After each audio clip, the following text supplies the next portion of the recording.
Joanne Butler. Welcome back to my studio. Today I'm going to show you how to do a blended clay technique. You can see in this layout where I've taken several colors of clay and blended them to make this really cool effect. And what I am using today is Makin's no-bake clay. It's such a cool product because it comes out of the package soft and ready to use.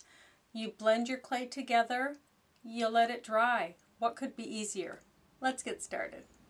To get started with the blended clay technique, you want to start with 3 to 5 colors of clay, and so the multi-packs are really good for this. Today I'm going to use the neons.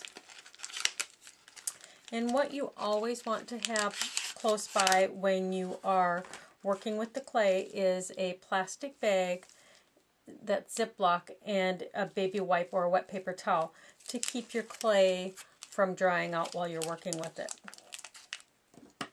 Now this is double sealed, so I cut it open and then I'll cut off how much clay I want to use from each of these packages.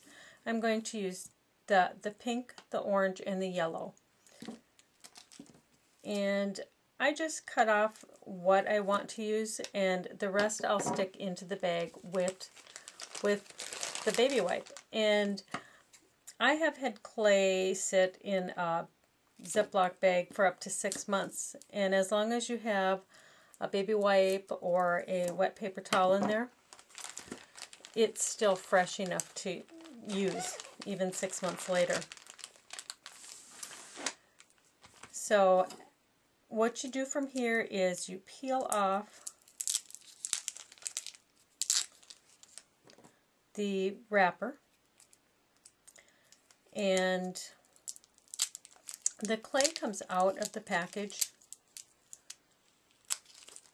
this soft. I mean, you don't have to work it. It is already soft and ready to use. That's the great thing about Makin's clay, besides it being no bake.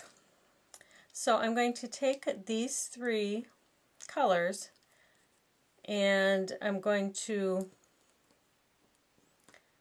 just flatten them out a little bit and start rolling with the clay roller. Now you can also use the clay machine for this technique, but you don't have to have it. The clay is so soft, unless you're doing lots of it, it's just fine doing it with the roller. So I roll it out a little bit, I fold it, and then I continue to roll. So you just continue folding and rolling until you get it blended the way you want it. And then you're going to set this aside to dry. And this piece is dry. And if it curls up a little bit, just place a book on top of it and I'll flatten it right out. So once it's dry, what you're able to do with this blended clay is you can die cut it, so you can use it for scrapbooking. So all these elements on this page were die cut, and it's done with the blended clay technique. You can use it for ATC cards. There's just a variety of things. What you do is you roll it out so thin that it's almost like paper. So whatever you can do with paper, you're able to do with this.